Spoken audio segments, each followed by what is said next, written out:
Welcome back, everybody, to the Roads We've Traveled podcast. My name is AJ Pelletier. Thank you again for tuning in and subscribing, telling a friend. Keep it up. Numbers are going up, but we could always do better. So if you can tell a friend, a family member, I would appreciate it. Even if you have to glove up, mask up, grab your the phone from your friend or family member to hit subscribe, make sure to sanitize it and give it back to them. I would greatly appreciate it. Please be safe, though, while you do that. We're not out of the woodworks yet. I know the vaccine is coming out, but or it is out already, and we're all still waiting for it. But yeah, please be safe. But anyway, things are good. Working as always. A little tired this week. Looking forward to eventually being able to take a vacation. So probably not this year, maybe next year, but we'll see. Anyway, let's get into today's guests. As I say guests, plural, we have two. We have returning guest Desiree Regoza and her husband, Brandon Ragoza. The two of them came on, and we got to catch up a little bit with Desiree about stuff that's been going on. If you guys remember from last season, Desiree talked a lot about dealing with like depression and anxiety and stuff like that, how she got into music. And if you guys want to check that episode out, I'll leave the link below. Definitely check it out. It was a really great episode talking with her the last time, but it was nice catching up with her as well. And then also getting to know her husband, Brandon. Brandon, coming from a very sheltered home, growing up, very strong Christian background. He was homeschooled most of his life, and transitioning into public schools in 10th grade. Which was kind of hard for him, trying to make friends and everything like that. He opens up about that, which I could definitely relate to and understand fully. And then how he got into like music and DJing, which is really cool to hear about, and just his techniques and like people he's worked with and everything like that. But then we also get to hear about like what Desiree and Brandon are doing together with Team Ragoza, which is their project, along with a bunch of other projects that they're working on together. It was really great talking to both of them. I really want to get them both back on the show eventually. But yeah, let's get right into it. Let's hit the road with Mr. and Mrs. Ragoza.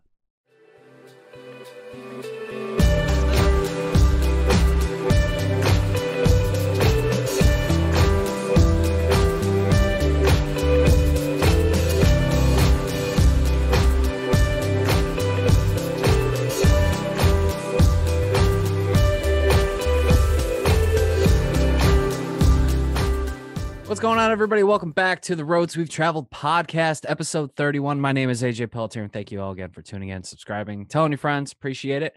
We got a returning guest today, and we got an extra guest today. We have Mrs. Desiree Regoza and her husband, Brandon. What's going on? What's up? How are you guys? Good. Yourselves?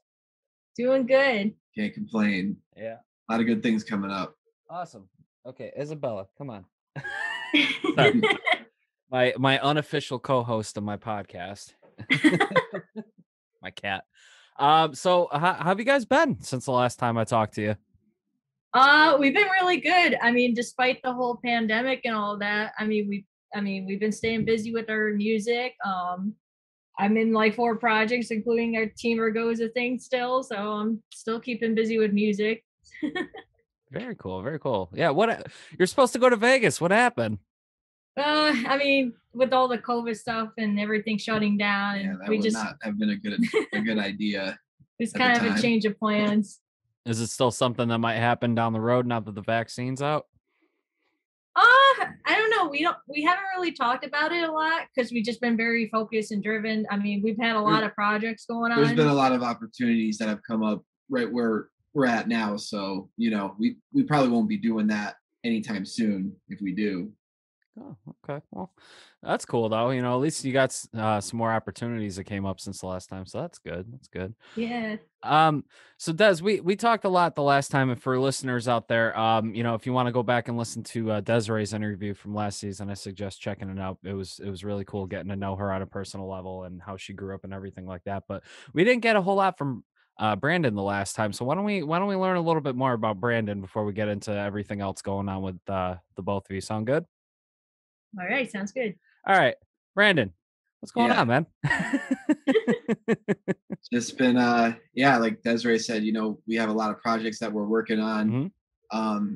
And I've been working a lot on a course I've been making, online course that I'm making for DJs. Oh, Teach them how to scratch right and everything like that. It's like unlike any other project I've ever worked on, because it's not like, it is music related, but it's not like directly, because I'm learning about how to like actually make a curriculum, how to explain it. I'm right, getting right, better at doing videos, like instructional videos, very different than like what goes into like my regular stuff, whether it be like doing DJ routine videos or like performing either at a nightclub or at whatever. But like this is completely different, so I'm learning a lot of new things along the way. And I right. guess it's good, because the more uh the more you can expand.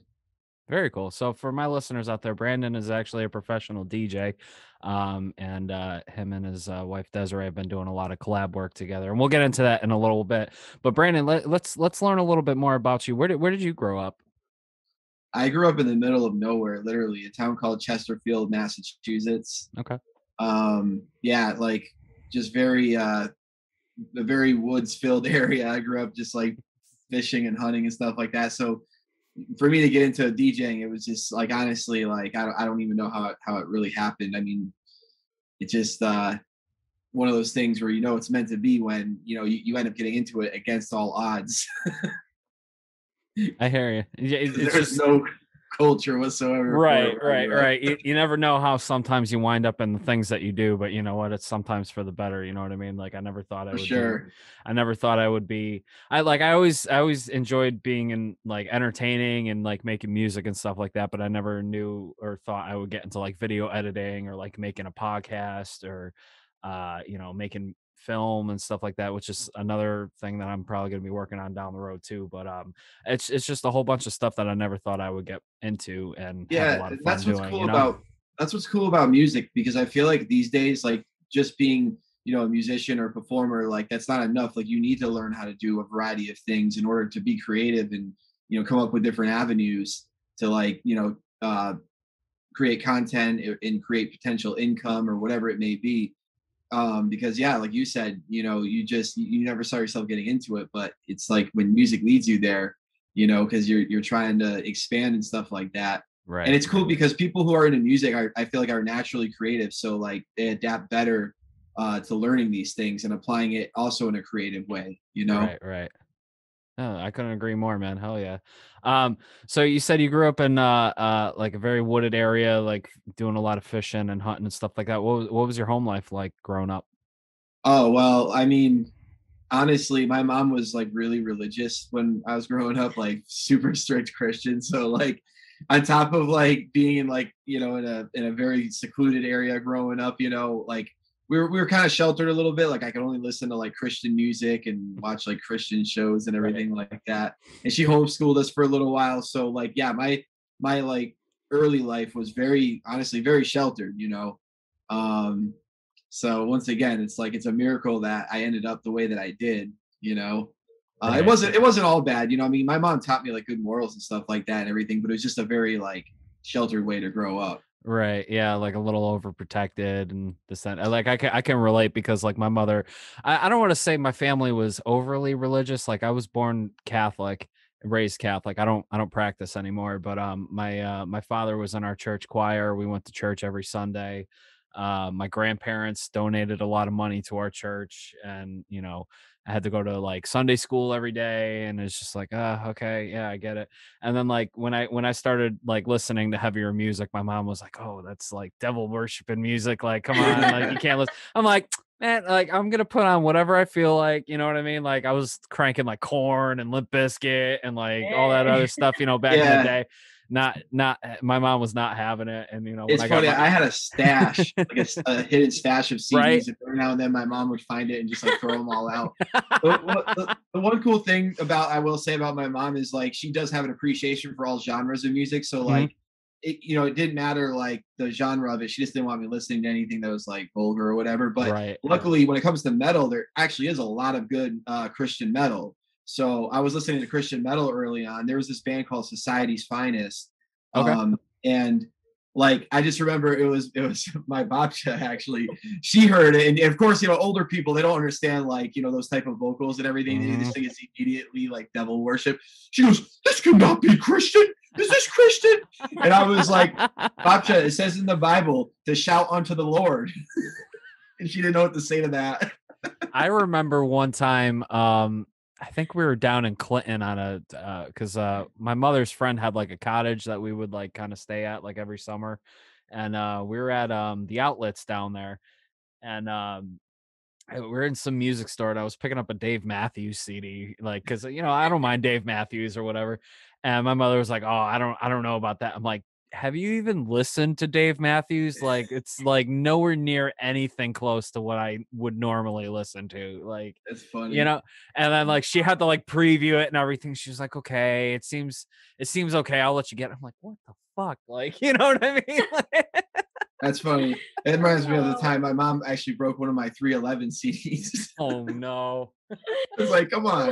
Like, I can understand you breaking the Eminem CD and the Limp Bizkit CD, but the 311, come on. An Incubus. Oh no. Yeah, it was a lot of the same for me too growing up too. I remember the first time I got my first tattoo. I had that from my parents for like over a year. And then after my second one, I was 18, 19. I was like, I just don't care anymore. Like, if you're going to see him, you're going to see him. You know what I mean? It broke my parents' hearts a little bit, but I was just like, whatever. And like, now my mother's just so used.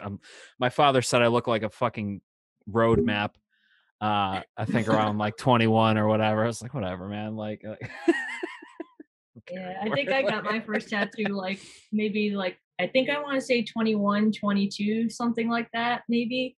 I got my first one, but like my parents didn't see it for a while until like I came home for vacation one day, and it was just for that week, and then I was just wearing like a t-shirt or something or like a tank top, and my dad noticed it, and he just kind of looked at me like he was like just disappointed with me or something about it. But eventually they got over it. But he just like I grew up like thinking it's like, oh, like I can't get tattoos because my parents think it's like a bad thing. But then it's like my dad's being a hypocrite because he's got tattoos and stuff.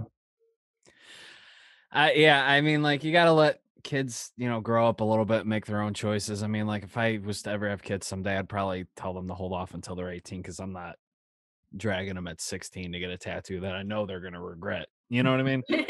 Yeah. So, but I don't know. That's just me. But so yeah, like we're talking a little bit about growing up and everything like that. Have you ever struggled with like any sort of like mental health or anything? Because like Desiree and I talked a little bit about that on the previous episode. Like I've opened up about like my struggles with depression, and she opened up about a few things too. Like coming from like a sheltered household, where you're like very protected by your parents and everything like that. Were you ever like struggle with any sort of mental health or like picked on and Yeah, I bullied think. or anything? Yeah, I mean, my mom. Here's the thing, like, I totally don't hold her like accountable in a way. Like, I'm not mad about her decisions because I know, like, at the time she was doing what she thought was best. Like in her mind, she was doing like her intentions were there. You know what I mean? Which is more than I could say for some other people who I know. Where their parents just didn't care at all. At least she cared. Maybe her methods didn't turn out the way that she would have liked, you know what I mean? But overall, I mean, I did come out pretty good. So like, but the thing was, at the time, like I said, she tried to homeschool us for a little bit. And then when she couldn't deal with that anymore, because I'm the oldest of, I have 4 younger brothers. So there's 5 of us, all boys. So she was going through a lot having, younger children and then trying to homeschool, 3 kids in 3 different grades. It just got too much for her. So she decided to put me in a private Christian school. Okay. But the problem with the private Christian school is that it is very academically heavy. And like, I was never good with academics to begin with, especially, going from like the whole, like, inconsistency of homeschooling, because it was really inconsistent, to having to be on like a really strict academic expectation, type of level. Like it was really hard. So I fell behind, I had to, deal with all this, like, always being pulled aside, you know, for like special education and things like that. And just, it made me feel real stupid. But like, I had no, like, I was trying to, the last time I was in actual school was like 4th grade. And then I went back into school at like an 8th grade level. So I'm learning everything at an 8th grade level. But the last real schooling I had was in 4th grade. So it was like, it really threw me off, you know? Right. So that led to depression and everything. And they put me on a bunch of different medications and stuff. Some of them worked, some of them didn't, but like it was just like it gave me, at that time period, gave me a lot of deep rooted beliefs of like self-doubt and things like that, you know. So it took me a while to overcome that. Right. Because I always just felt like, you know, they just told me I was stupid, that I didn't, you know, I wasn't capable of the same things everybody else was and everything like that, you know, just because of what, you know, the report card was saying and everything. And yeah, so I mean, you know, in my early teens, I definitely struggled with that. And, you know, of course, fitting in was really hard too, because, you know, growing up, being, you know, pretty much around pretty much my immediate family the whole time, you know, being around other people and other kids and everything, I really didn't fit in. And finally, when I was in 10th grade, that's when my mom decided, like, fine, whatever, like, you can go to public school, you know, because nothing was working for me. And it got even worse when I went there, because I made some friends, but I was just completely just behind. And everybody was like, where the hell did you come from? You know Right. what I mean? 'Cause I've Like, you never don't seen you people. don't know how to act too, because like you were saying before, because it's like you were so isolated being homeschooled and everything, you're not really sure how to like act around other people, and you're like learning at the same time. So you're like, it might be like socially awkward at times to like try to make friends and fit in. No, I could totally understand, man. Like it was, I wasn't homeschooled, but I always struggled trying to, you know, fit in as well, and like Yeah, try to make friends and everything, and just, you know, it was really hard. And yeah. I was never interested in like the regular things that people are interested in, like whether it's, you know, like popular TV shows or, Hmm. you know, sports. I was never into sports or anything like that. You know, the only thing I could really connect with people on was music, really, because that's the only thing Right. I ever really gravitated towards. And that's where like the benefit from like the way I was brought up comes in, because I feel like it, you know, as much as it, you know, made me antisocial in a lot of ways, and you know, made me feel secluded, it also helped me gain that tunnel vision that you need to be successful, you know. Because when I was in my later teens, you know, in like 11th grade or whatever, when, you know, it was really popular to just go out and get drunk every weekend and go to parties and everything, I was at home working on my craft, you There you know, go. and you staying out of trouble, you know. So Yeah, there, not you me. know, there's always a, yeah, exactly. And there's always a positive side to everything. You know what I mean? Like, everything I feel like has the balance of good and bad, you know? Hmm. So it's like Yeah. everybody finds their way, you know? I don't feel like I would be able to do what I do full time if it weren't for the way I was brought up, you know? Right, right.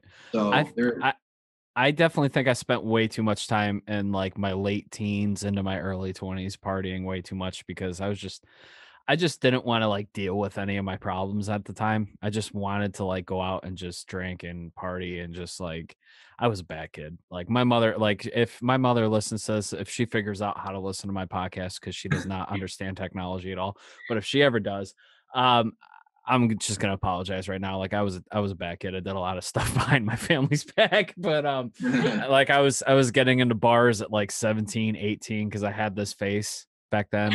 I didn't get carded. Um, so I'd go hang out with like some of my older friends and everything like that, and then like, especially on like Thursday nights too. Like we had like a quarter beer night crew. There was a bar in Waterbury when I used to live there, that did like 25-cent beer nights for Oh like wow. Bud Light. It was the worst fucking beer ever. But I mean, like you get like a whole pitcher for like $1, and then like little fucking Dixie cups or whatever, and like for like 25 cents or whatever. We go there like every Thursday night, and then my mom would be like, "Why do you stay at your buddy's house till like 1 in the morning?" I'm like, "Oh, we're just playing video games," and I'd be like hammered half the time, and I'm just like, yeah, I was not a good kid. But no, I totally get it, man. Like, I wish I spent more time trying to figure myself out at that age and honing more of my crafts than just going out and partying and stuff like that and dealing with it in the worst possible ways. Hey, there's nothing wrong with going out and partying. I mean, literally, Yeah. my job depends on it, on people partying. True, So, true, by all means, true. party. There you go. Which is also kind of like a weird thing because, like, you know, I've always been kind of more of an introvert, you know, but like being a DJ and everything, you know, it's like one extreme to the next, you know, like I do like to spend a lot of time, you know, just working and practicing and doing things like that, and not really like, I don't really like being in big crowds unless I'm at a concert or like you're like me, man. You're like me, man. Like I hate it. I absolutely hate it. Like whenever I'm out in like an area that I've never been before, or I'm surrounded by people I don't know, like I just get like, I don't know if it's just my anxiety or whatever, but I start like, you know, like what the fuck, like I need to get out of here kind of thing. But if I'm like at a concert or if I'm on stage performing like you or whatever, like I immediately like all that just like melts away and like It's just that common ground. right, exactly. And like that's when I knew I liked being an entertainer. And I'm like, this makes no sense to me whatsoever. Like I feel so comfortable performing in front of people I don't know than being in that crowd surrounded by people I don't know, you know? Mm. I get it. I totally get it. But yeah, I'm sorry. I didn't mean to cut you off. I mean, like you're Oh, it's all talking. good. Yeah. So I mean, like, how did you like? Did you get into DJing at a young age, or was it just something that you picked up as you got older? Yeah, so I'll try to make the story like condense it a little bit, but like I know we gotta talk a little I've bit. always I loved- I've never always loved- interview two guests at a time, so this is new for me. So yeah.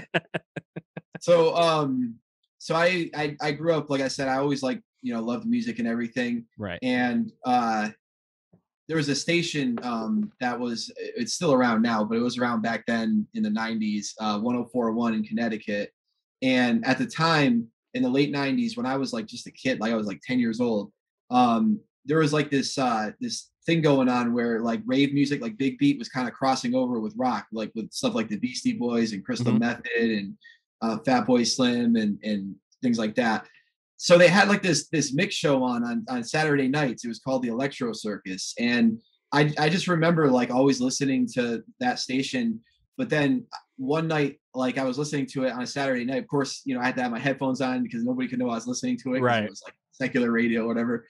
But I hear a song playing, and the song, when it was supposed to end, it didn't end. It just kept going and went into another song, and then that continued, and then that continued. And I was like, "What the hell's going on?" And I didn't realize at the time that that was mixing. But ever since that moment, it was like I was like fascinated with that concept of like, you know, taking songs that exist and like mixing them together. Like I just thought that was the coolest thing ever. So from that was like I was like 10 years old. From that point on, I was always trying to find ways to mix music. Before I got DJ equipment a couple years later in my teens, I would literally use tape decks. I would make like pause tapes. Like I would literally just put the pause button down on a downbeat and then lift it up on another downbeat, making a continuous, you know, mix of things. You know, 11 years old. I didn't know, like, that's fucking old school, man. Yeah, I just wanted to mix music so bad, and I didn't know how. And I tried to figure it out. You know what I mean? But then, eventually I ended up getting turntables for I think it was my 14th birthday or whatever. And I was just, you know, I was listening to other DJs on the radio. And I just kind of taught myself, you know, I got the same records I heard them using, and I just by ear just learned how to like do all the techniques and everything throughout, you know, my teen years. And then of course, you know, when I was in my early 20s, I was, well, actually no, like late teens, early 20s, I was finally old enough to like, you know, kind of get myself out there a little bit more, you know. Right. So that's what I did. And then I started DJing for like hip hop groups.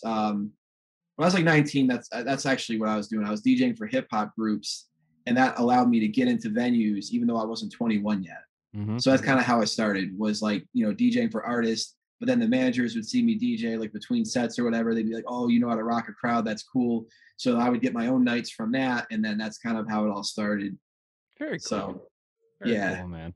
Yeah, and Des was telling me that you've also done like a lot of work with like radio stations, like local radio stations, like 95.7 and stuff like that, right? Oh yeah, that was later on. I mean, I ended up doing a whole slew of things that I never thought I'd be able to do. But yeah, I mean, I've done a couple different radio stations, and I was actually on Eminem's radio station. I got to make an appearance on Shade 45. Nice. That was pretty cool. Yeah. Very cool. But the internet helped a lot, you know, like before the internet, it was really hard for me to like the internet was around back then, but not in the way that it is now. You know what I mean? Where social media is as important as it is now. Like back in, I don't know, like 2008 or whatever, that's like when it was just getting started. Like MySpace was a big thing for bands, but like DJs weren't really using social media like that at that point yet. You know what I mean? So like over time, you know, I started taking my skills to Facebook and doing videos, and that's when things really started picking up for me. Right. When I was able to go beyond just doing local stuff and move on to doing stuff pretty much, you know, not like to Desiree's level. She's been all over the world. I've been all over the country, but she's been all over the world. But still, for me to take, you know, just being a DJ and coming from where I come from, to be able to do that, it's just something I'm so thankful for, you know? Very cool. I don't want to leave Desiree out of the conversation here, so I'm gonna ask her. You know, we talked a lot last year on last season, and we talked a lot about, you know, you're growing up and everything. How has your family life been since like the last time we talked? Have things gotten a little bit better with you and your dad and the rest of your family, or is it still like? I mean, at this point, I mean, it's still the same with my father. Nothing's really changed. I still haven't spoken to him. It's been at least over a year by now at this point. But with the rest of my family, I still get along with. And my mom's doing well. She's planning to be married pretty soon. I want to say in like June, July, something like that. Oh, congrats! Thank you. My dad got married recently, and I know my brother had a job change, and my sister's going through some stuff raising her kid and all that. So. But I mean, for the most part, everybody's doing good. That's good. I'm glad to hear that. Yeah, my relationship with my father is still about the same too. So, yeah, you know, nothing we can really do about that. But you know, it is what it is. But let's. Yeah, right. But let's talk more about music. Let's bring it up a little bit here. Let's talk about you're back within the Red now. Yeah. It was kind of unexpected, but you know what? Like it's going well. I'm pretty happy with it. But I have a lot of stuff going on, so like it's still like kind of in the mix of where I am. Totally, like I'm trying to like commit enough time to it, but I'm also like very committed with Crash the Party because like we have contracts signed and stuff. Look, you gotta follow your heart sometimes too, and like you know I'm. Pete and I aren't really talking much anymore. I don't think he was really happy with me being open and honest about my experience with the band, but you know, it is what it is. And if he wants to reach out and talk to me about it and hash it out, I'd be more than happy to talk to him. But I never really said anything bad about him or anything like that. It just, you know, things happened in the band, and you know, I talked about reasons why I left, and you know, it is what it is. But no, but I wish you and then the Red all the best, and you know, I wish Pete all the best too, and whatever you guys do. But I mean, like, yeah, you got to follow your heart too, and where your creativity lies. And you know, if it means down the road stepping down again from in the Red, you got to do what you got to do. You know what I mean? So I mean, I feel like things are happening for a reason, but I think that things are like starting to align with me because like with Crash the Party, I'm really excited with them and just like to be out touring and doing what I want to do. But I also love like the music of In the Red too, and just the joy of playing metal and being a part of the community. And I mean, regardless of anything that happened with like the band back then and stuff, I still have a lot of love and respect to all those guys, like to Cody and to John and to Pete, and like regardless of differences, like I still love and respect all of them. So same here. Like I respect them all too, and everything like that too. I wish no ill will towards anybody or anything like that. So, but yeah, no, I totally agree. I love the metal community, the CT music community here. I can't wait for venues to like start opening again. And me too. You know what I mean? Like I can't wait to go to a local show again and just see whoever, you know. So. And it kind of reminds me too, because I don't know if you saw my recent Facebook status, but I'm trying to create dedicated pages on my website now to help promote like local bands and businesses and stuff. So like if you have your business with like animation, video editing, all that stuff, like I'll give you it on my site. I'll give you my website, absolutely. And so I want to help everybody out as best I can, you know, even if it's just a little thing. So You're awesome, and same Always goes to being so you. thoughtful. And that's why It I do goes my for podcast. everybody. That's why I do these podcasts with such amazing guests too. Because I mean, like, it's not only just me getting to know them on a personal level, but I want to know what you guys have going on. I want to promote you guys too. I mean, like, Mhm. we just had our season premiere, and my friend Meredith from Palisburn was on, and she did some amazing. She sang Chris Jericho down to the ring at last year's AEW pay-per-view before the pandemic hit. Chris Jericho, I Yeah, remember him. yeah, lead singer Fozzy. Yeah, Yeah, break the walls down. yeah, he's still wrestling. But yeah, no, then she talked about that whole experience and everything. I was like, I gotta get you on my podcast so you could tell me that story because that's unbelievable. Like, hell yeah. And like, but yeah, I like bringing on guests like you and her and everybody else to just like talk about what's going on and promoting themselves too. Find it awesome, and Yeah. whatever I I can do just to help. exactly just I want to be able to help everybody out because I mean we've all been going through crap, especially through this past year alone. Just Mhm. everybody's going through it, and as much as I want that for myself, I want everybody else to have that chance and opportunity too. There's plenty of opportunities for everybody. Right. There's it's no point of like making it a contest. Exactly. Exactly. And that we need more people like that too. We're Absolutely. yeah, we need more community and people to help each other out instead of stepping over each other and I mean, you this know, year's me. definitely shown a lot of division for sure, in a lot of aspects. And Yeah. I don't want to go into that political hole again right we now. won't go into it. We won't go into Every time it. I But open my mouth, I just get the second degree, and I'm just like, whatever. Like, I'm thankful for some of my friends on Facebook that have had differences of opinions and have left me nasty comments, but then they realize that they were wrong, and they would message me later saying, "Listen, I'm sorry, I didn't mean to go off like that." I'm like, no, it's cool. Like, you have a difference of opinion, it's fine. Just. but we just have to know it's like even if you have a difference of opinions, it shouldn't have to separate a person's Right. friendship. Right, exactly. But anyway, yeah, so and the Red just released the new song, Bite My Lip. Did you guys work with Edwin Escobar on that? We did. Yeah, I love Edwin. He's so fucking He's awesome. so dope. Yeah. I've known him for years. Back when I was doing my old internet TV show with some friends of mine, and that's how it was right around the time when In the Red was working on Dark Days Here, and I was looking for somebody to do a music video for us. And my buddy Dom was like, "Oh, you got to hit up Edwin Escobar." And I was like, "Who the fuck is this Edwin Escobar?" And this was like before he got like his big red cameras and everything like that. So he got us in contact with Edwin, and then just we immediately hit it off like right away. And like whenever I get to work with Edwin, it's like we're always in sync with each other. He's like, "I want you to do it this way or this way," and I'm like, "Got it, like no problem." Like, He's so love easy working to with him. work with. Yeah, such a great guy too, so down to earth and everything.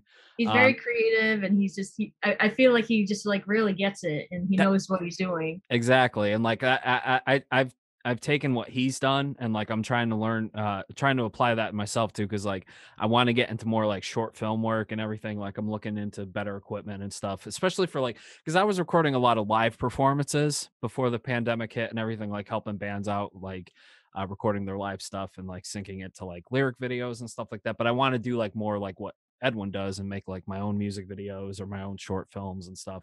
So I definitely want to do a lot more of that, and I'm looking to him for inspiration and stuff like that. So shout out to Edwin Escobar. Hell yeah.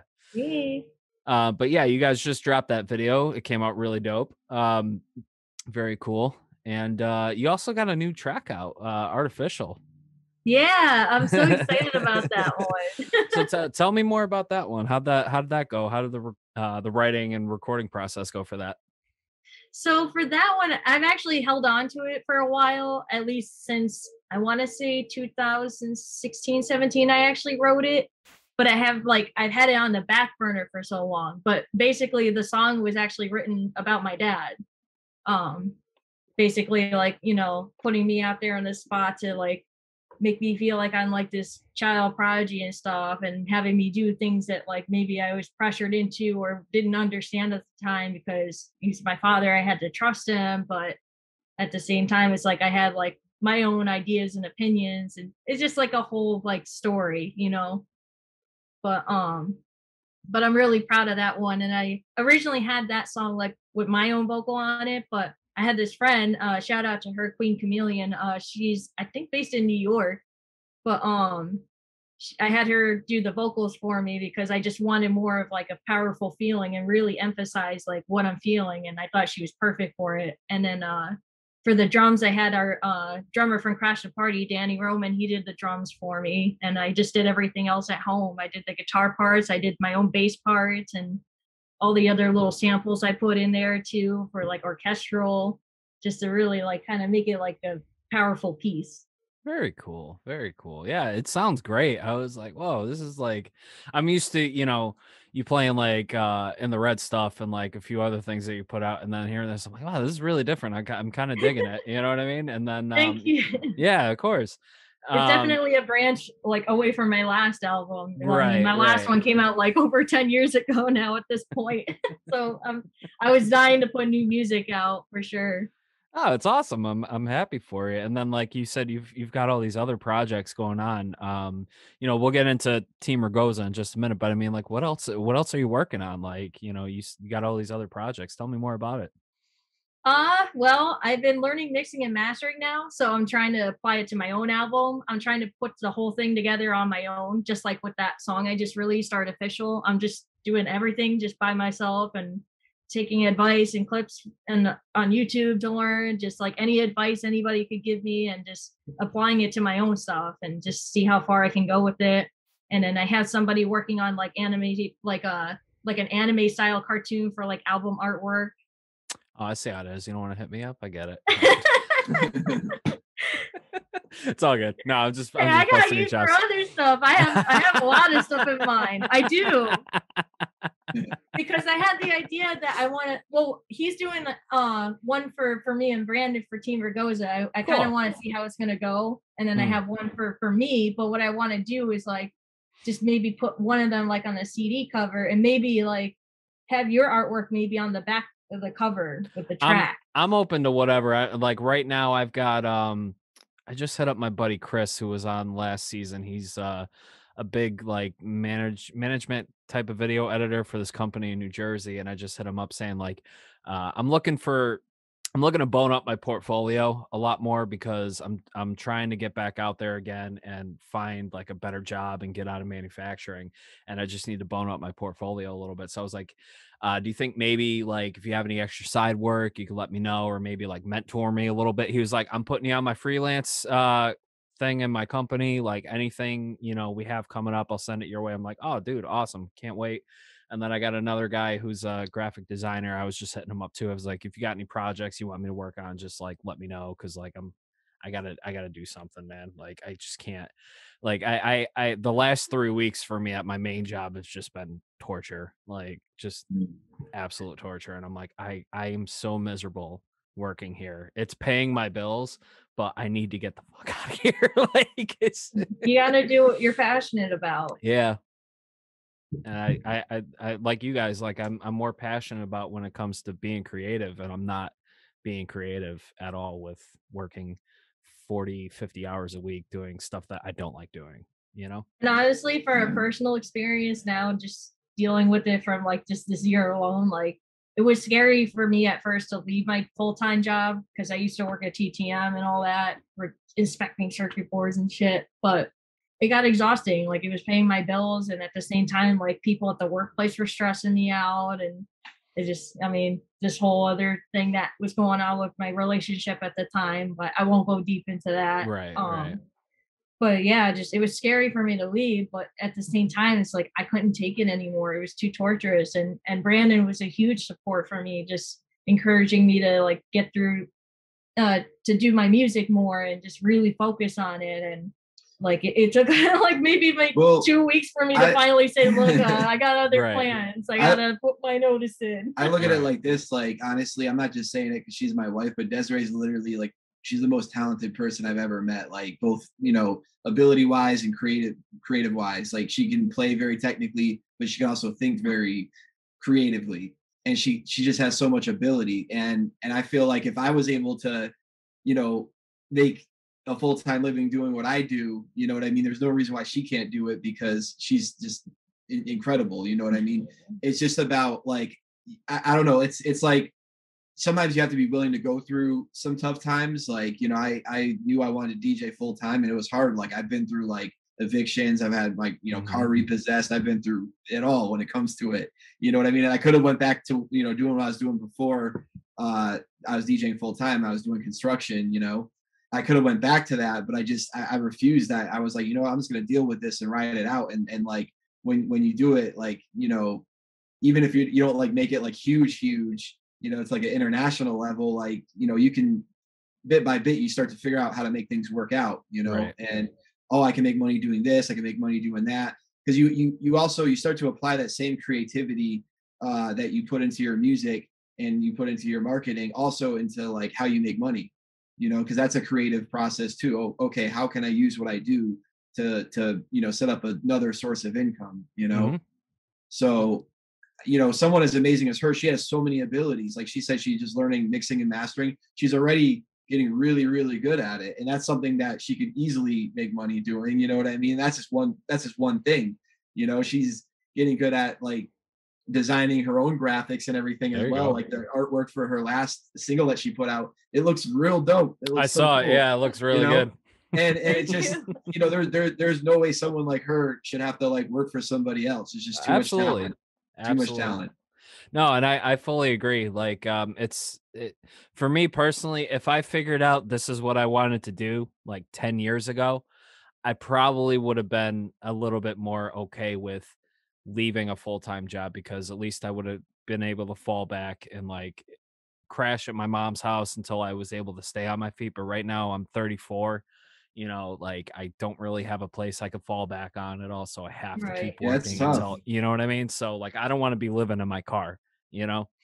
So it Yeah. is what it is. But you know, But I do I'll believe get in there you, and I eventually. know you will. Thank you. I appreciate that. It's nice to hear that every now and then, because like I have my own doubts, and like for instance, I hit up I had to reach out to a friend the other week. You know, we talk a little bit about mental health here, and you're well aware. But like I had a really rough week the last week, and I had to reach out to a friend after I got home from work, because I was just so fed up with work and my bosses and just stuff that was going on. I was just like, I'm just so ready to quit. Like I can't mentally take this anymore. Working nights, not seeing anybody on top of dealing with this pandemic. Like I don't see anybody other than my podcast. You know, I see my coworkers more than I see my own family or my friends. Like it's driving me nuts.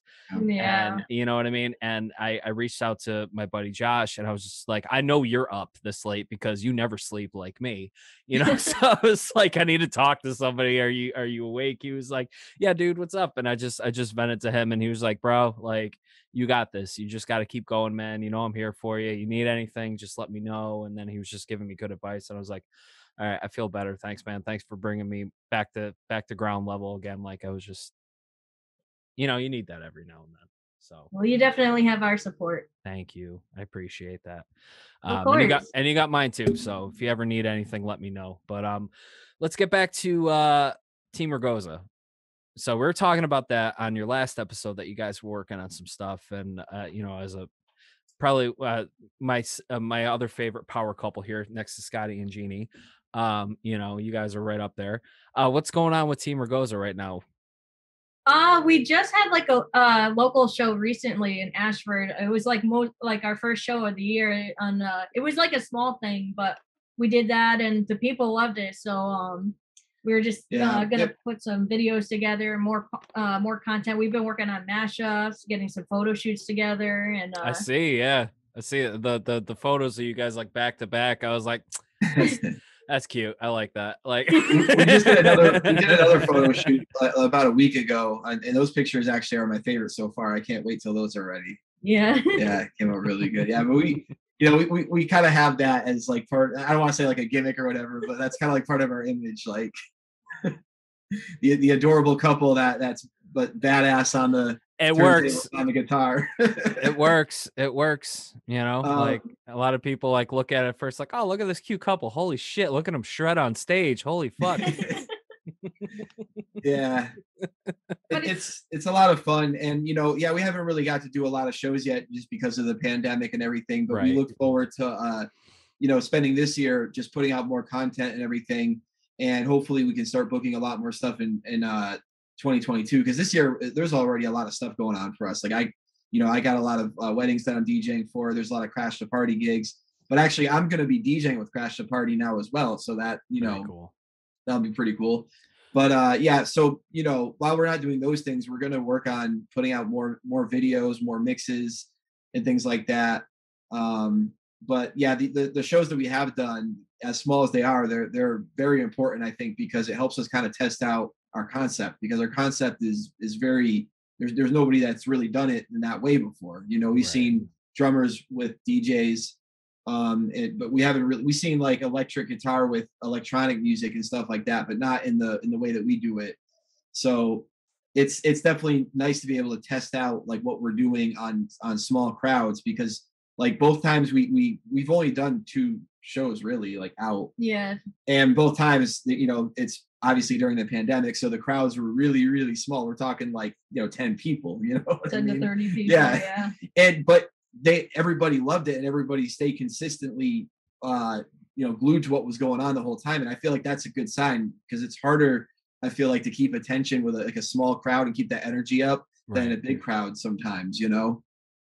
And hey, those 10 people will be back. Trust me. Like if you can captivate them all at one show and then things start opening up, they'll be back. That's how When the Red started. You know what I mean? Hell like, yeah. Small crowds. Now look at you guys. You guys are playing to like thousands of people. So, Crazy.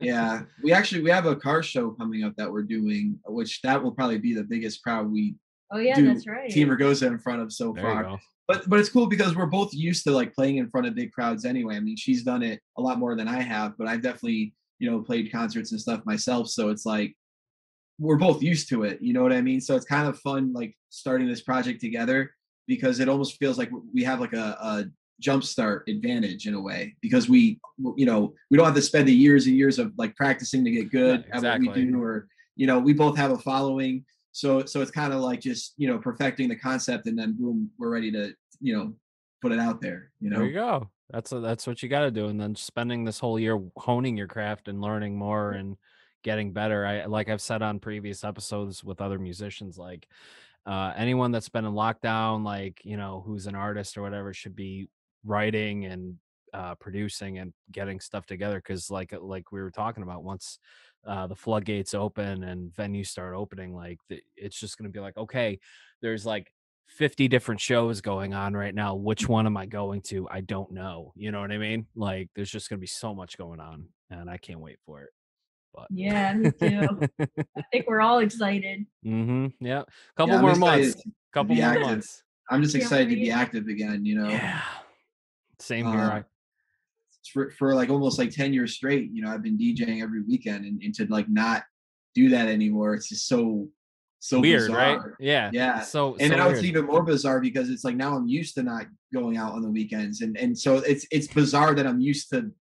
You get what I'm saying? Like first it was bizarre not to go out, but now it's bizarre that I'm used to not going out. I know. It's so like, I never thought I would have a Twitch channel and play video games on the weekend, but I do, and I made my first paycheck doing that. I was like, this started off as something like just for me to do with some of my friends, and then when the pandemic hit, it was like, okay, it's something I do on the weekends now. I'm like, hey, I'm getting paid to do this. Cool.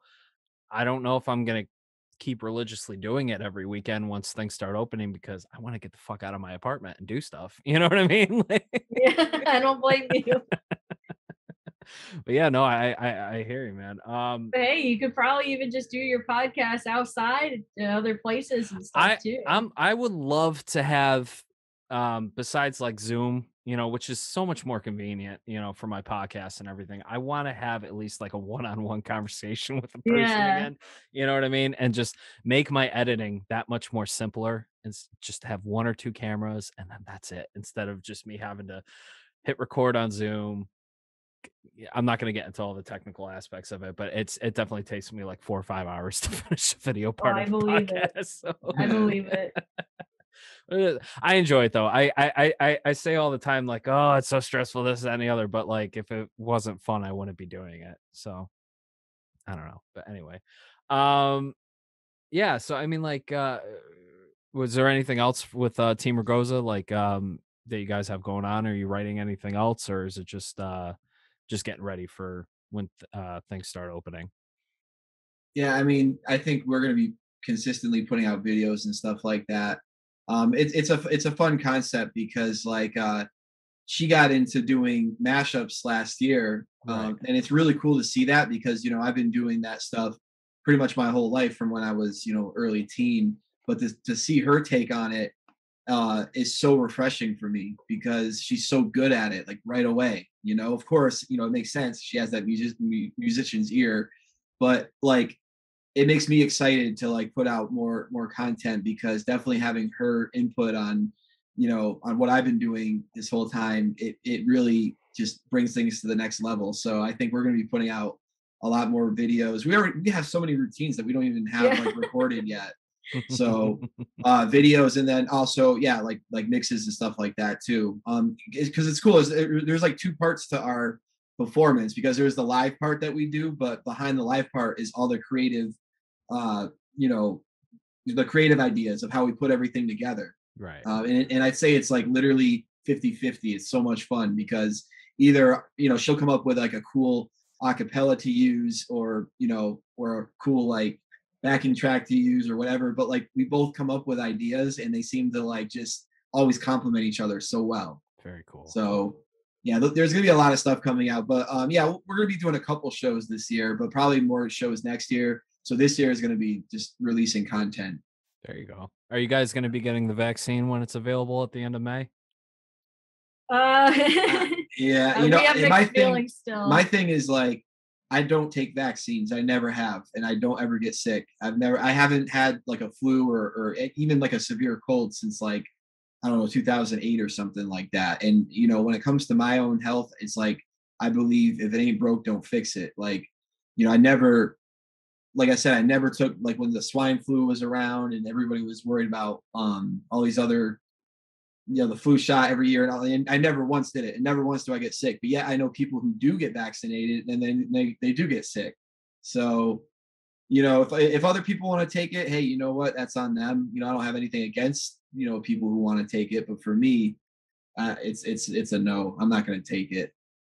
And that's fine. You know what I mean? Like I don't hold any judgment against people. I'm gonna get vaccinated because for me it's just hard just because like like everybody's body is different, so it's like you don't know how it's going to react to you or how it isn't going to react to you. So it's like I'm kind of like in the middle tier of like how to feel, and I'm just kind of like reading other people's comments and like what's like trying to do my research on it before I say yes to anything type of deal. Right. And doing research is so hard because like everybody's lying now. You know what I mean? Like what's both sides. Yeah, what's real? Sometimes. Like no matter what news comes out, there's a side saying, "Oh, that's fake," and then you know what I mean. So it's just right. I don't know. I'd rather just not even get involved with any of it. Like me personally, I don't want to. I just rather think that it's time that we stop bashing science and like start listening to people that have gone to school and gotten their degrees and medical degrees and like you know what I mean. Like I'd rather listen to my doctor than listen to a politician that thinks he knows everything about medicine. You know what I mean? Like yeah. So but and that's just opening a whole can of worms right here in this conversation that I'm pop right out of. But yeah, but I'm gonna get mine, and I've gotten friends of mine in the medical field that have already gotten it like months ago, and like they're totally fine. Like my mother already got hers, and she's fine, and my I've been seeing a lot of mixed opinions on it for sure. Yeah. Like I've seen people say like that they've had like kidney cancer and stuff, and they're not going to get it, or like all these other ailments and stuff too. Well, that was another thing too, is like my boss is battling cancer right now, and he's you'd figure he'd be at the top of the list to get vaccinated, and he wasn't at the top of the list. And I'm like, well, how are you not? Like that's kind of bizarre. Yeah, and it's just weird. I don't understand how some of the process goes when it comes to picking like which people get it first before anybody else, but it's very confusing. Yeah, and I've like I said, I've had friends who work in the medical field. Understandably, they should get it first, and the seniors and everything like that. But then I got other friends that work in almost the same trade as I do, and then they got theirs before me, and I'm like, what the fuck? Like, yeah, it's hard to say because like I've seen things that like it's done by like age bracket or like the priority like employees and stuff. So I'm not sure.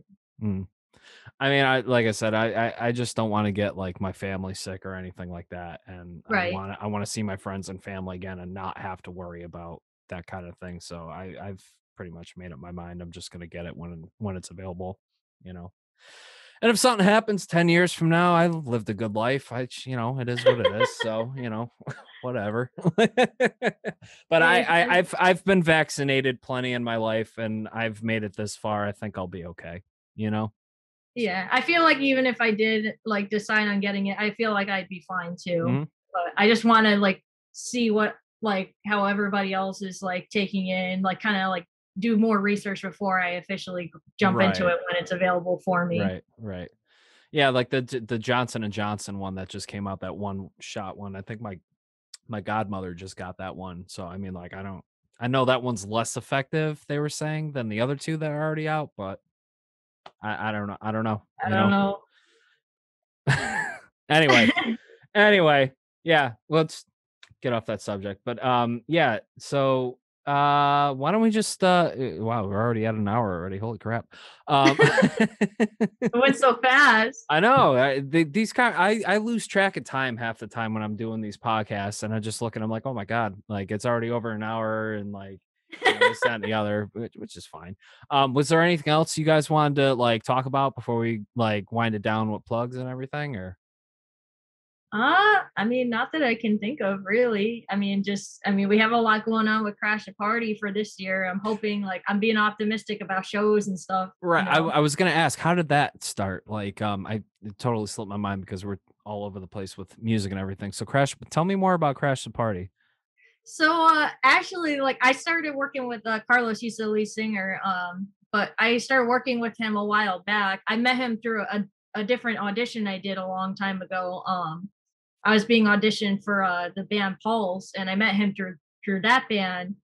And then we just kind of stayed in touch over the years. And then a few years back, I started doing some acoustic shows with him. And at that time, it was still an idea and a fruitation for like band names and stuff. And he gave me a couple of band names, and we were kind of picking between the two. And we came up with Crash the Party. And from there, like he kind of just started building and creating this whole like huge production with like lights and like video and all these amazing things. And we're playing basically like top 40 like popular music and stuff and do all Mm. these crazy mashups. And now it's going to be like elevated because like not even just because he's my husband, but just like because like having that DJ element to it, because we're playing that kind of music anyways. And Right. want to draw the crowds in like the DJs do, like getting them on the dance floor having a good time.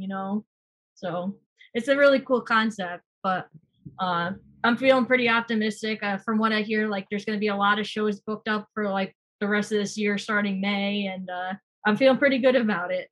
Very cool. That's awesome. Well, I'm gonna have to catch at least something that you guys are doing at some point this year. So, once things start opening up a little bit. But do you guys have anything you want to plug quickly, like any upcoming shows or streams or anything like that before we Yeah, we do have. wind When's down? that car show? What is that? May. Oh yeah, the car show. Yeah. I can't remember at the top of my head. It was like towards the end of May, somewhere around there. It's on our but- social media. It's where they have the Big E. Oh, up in West Springfield. Yeah. Yeah. Okay. Yep. So, okay. Very cool. Very cool. So, why don't you guys plug some of your social media handles and where people can find you, so that way they can follow and find out when all these shows are going to be.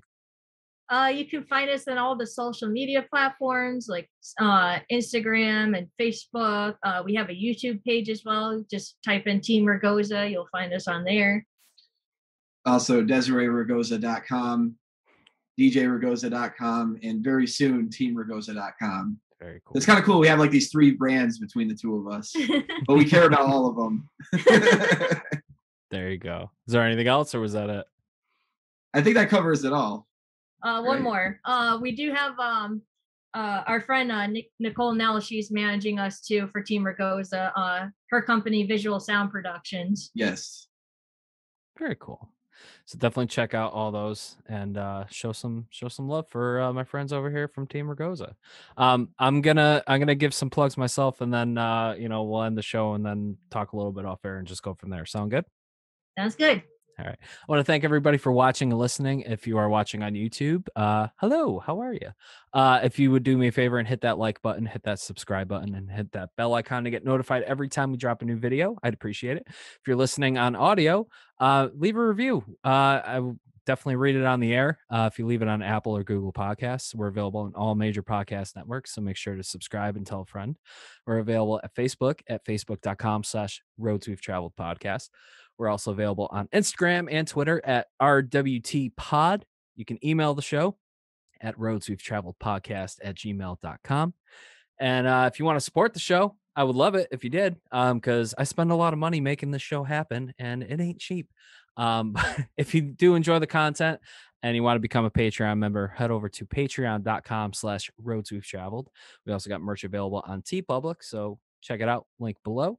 And yeah, follow me on Twitch, twitch.tv/JRBuckleGaming. I've been doing a lot of crazy games with friends. We've been playing this game called Duck Game, which is from Adult Swim, and it's absolutely hilarious and addicting. You're just this cartoon duck, and you just pick up guns and shoot each other. It's hilarious. Yeah, check out my portfolio at www.allenmpelletierjr.com. Hit me up for commission work, art, video work, whatever you want. Brandon, Desiree, thank you guys so much for traveling down this road with us and coming back. This was awesome. Thank you for having us. Yeah, we got to do it again sometime. For sure. All right.